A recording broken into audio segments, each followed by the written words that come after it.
You're listening to the Out of Bounds Show, fueled by Fleetway Market. Whether you're on the road to the tailgate or headed up to hunting camp, stop by Fleetway Market to fuel up the car and the cooler today. WRKS Pickens Jackson.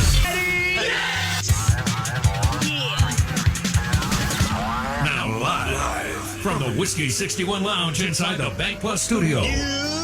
Listening to Mississippi's #1 sports talk show, The Out of Bounds Show with Bo Bounds. Streaming worldwide live on the Out of Bounds radio app and on your radio at ESPN 105.9. The Zone. Good morning, the Out of Bounds Show, brought to you by the New York Strip. Show is presented by the New York Strip Bacon Wrapped Shrimp. Kessler Prime and the Renaissance, great selection of Four Roses bourbon and a wine list recognized by Wine Spectator. KesslerPrime.com. Welcome in. Good morning. Kessler Prime, by the way, in the Renaissance. We welcome in Steve Robertson. The Boneyard Podcast, 247 Sports, JeansPage.com. Steve joins us on the Modelo guest line. Steve, it's easy for me to ask. Well, actually, I think it's a pretty big head scratcher on Will Rogers. I can somewhat understand the Jaden Walley deal. I know you don't make this decision alone. It's a bunch of people at 247 Sports, but how does Will Rogers not end up in the top 5, 10, or 15 worst-case scenario of prospects his senior year after starting for 3 years at a 6A school and having a hell of a career? He was ranked in, what was he ranked, Blake, 17 or 19? 19th in 247 Sports. What do you think happened there, Steve? Well, I think a lot of it is just underexposure in many respects. And I think, Will's the guy that we knew about, I guess we started hearing about him as a sophomore. But, I saw him the first time as a junior, and I really thought he was good then, but he elevated himself as a senior. But I think at the end of the day, a lot of people look at that. He doesn't have, great measurables. He's not that guy off the page, and I think, he was really a guy as a senior that really elevated his game a little bit, and I just think it was just really a matter of, some of the guys that were evaluating back then just either didn't share a positive impression of him or just, didn't know as much about him. But, the rankings are an inexact science, and it's one of those things that, we always look to improve upon. But, Will was a guy, too, that was a really good class that year, and I think a lot of people just – when you get down to the nitty gritty, you say, well, are there really 12 4-stars in Mississippi that year? No, it can't be. So then, there's people out there that just kind of assume, well, Mississippi should have, 4 or 5 4-stars a year and everybody else should be a 3-star. And so sometimes guys like Will that maybe are on the, the backside of the Dandy Dozen are a guy that probably doesn't get rated as high as they should. And maybe that's a motivation for him. Yeah, well, that's true.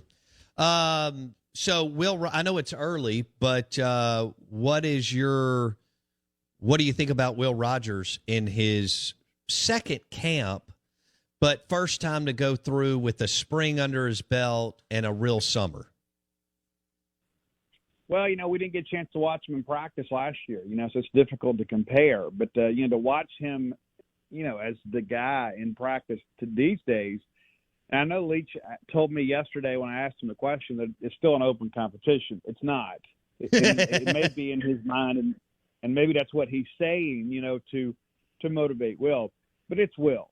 And, I said all summer and back in the spring that I expected Will, to be the guy, and I certainly expect that to be the case. And, poor Jack Abraham is a guy that just hadn't been able to get out there. He's barely been able to practice, and, he's working back from an injury. And he was out there yesterday. It's not a disciplinary issue at all. He was part of kind of a freak accident earlier this summer, and it still had some lingering issues because of it, But, here we are now, 4 or 5 practices in, and he's barely been involved, and so he's not really a part of the competition at this point. That's not to say that he won't be serviceable and be a good backup for State once he returns to good health, but it's Will Rogers and then Lovertich is the second guy, but really the gap between two is pretty dramatic in my mind now. And that's not to say that Lovertich is having a bad camp. There was a stretch yesterday.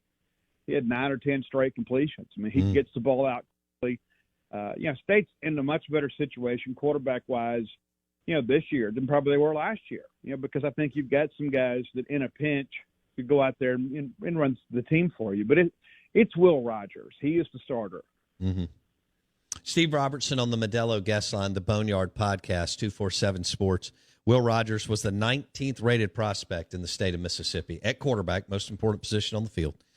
And, of course, Jaden Walley was a star last year, too, and I think he was 17th. I'm looking at this list of guys in front of them. They're going to have one hell of a career to I guess, justify their, second, fourth, 8th, 10th ranking. Now, Forbes had a super year, and there were a couple other guys. Okay, with Will Rogers, what would you say eyeball test as far as weight or muscle he's put on, Steve? Yeah, I'd say maybe 10 to 15 pounds. Yeah, I mean, and you can really, tell it, on his shoulders and his traps. This is a guy that's clearly been in the weight room. Yeah, and you can see, really, he's a lot more decisive with the football. It's not just from a physicality standpoint where you see some improvement. Just watching him run the scheme, watching him run the show, he's not out there guessing. He's not out there just thinking, okay, what do I do next? I mean, that's the thing that I think has been really impressive to watch in the first few days of camp is that, he looks like a veteran guy. He doesn't look like a guy that's out there kind of figuring it out. He looks like a guy that knows it's his team, and he's got to go out there and run this thing a high level of proficiency. But, I just think there is a presence about Will that, maybe a lot of other people don't really have. Yeah. I think he is a guy that is, he's the alpha, and I think he knows it, and I think that his receivers know it as well. So people know Jaden Walley and Malik Heath and Austin Williams. Give our listeners another name that may emerge over the next 4 to 6 weeks on the field for Mississippi State as far as catching first downs or touchdowns from Will Rogers. Well, Mekhi Polk has been kind of the story of camp. Wide receiver transfer out of Cal. He is, he catches everything within his catch radius, and that's one thing that's it's exciting to see. It's a guy that just takes ownership of the football and it's thrown in his direction. And I tell you, the guy yesterday that had the best day of all the receivers is a former walk-on, Brody King. I mean, he was the guy that played sparingly down the stretch last year, and you look up yesterday and he's got 7, 8, 9 catches, and it's just like, where's this kid coming from? And so. And you know how Leach is about walk-ons, too. He doesn't care where you're from. I think sometimes he likes to troll college football by having some walk-on become like an all-kind player, But, that's the thing with this wide receiver group. There's a lot of depth. Running across the front line there, it's Heath, it's Williams, it's Walley, it's Polk. And then you've got Rufus Harvey, a guy to start with high school that's doing some things as an inside receiver. And, Tulu Griffin's a guy that people are familiar with. He won the MVP of the Armed Forces Bowl, but he's having a good camp. But there's a lot of guys out there now you look at from a depth point of view that, the guys are being productive. And I think a lot of it's just having the full benefit of, about 3 semesters of the air raid offense kind of under their belt. And so we'll see if that translates to the field. But I think there's some room for optimism when it comes to offense. What about Charles Cross? Has he gained the necessary weight and muscle to do what he wants to do or what Mike Leach wants him to do as far as protecting Will Rogers? Well, you certainly hope so. And he is bigger and thicker and more muscular at this point. And it's been a real journey for him. He was the guy that really struggled to put on weight. And, and it's about getting bigger and stronger. I mean, it's like we all saw the Egg Bowl. I mean, the guy had a pretty good game. And then, when Sam Williams decided, I'm going to bull rush here, he did. And that's just that's a learning point for Charles. Hey, I got to embrace this weight room. I got to put the weight on. And he does look pretty comfortable out here at this new playing weight. Now, of course, we're watching these guys and, head and shoulder pads and that sort of stuff. And so it's not really full contact. And so there's only so much you can tell. But, yeah, he looks to be bigger and stronger and athletic. So hopefully that translates into a big season. And then you're still going with Marks carrying the load at the running backs position? I think it'll probably be a 2-man crew, him and Dylan Johnson. Both of them look great. I would say Dylan Johnson might be one of the more physically impressive players on our offense. But Marks has added some bulk, too, and that's big. All right, Steve Robertson, genespage.com. They're covering practice and training camp. The Boneyard Podcast joining us on the Modelo guest line. Thanks, Steve. We'll catch up soon.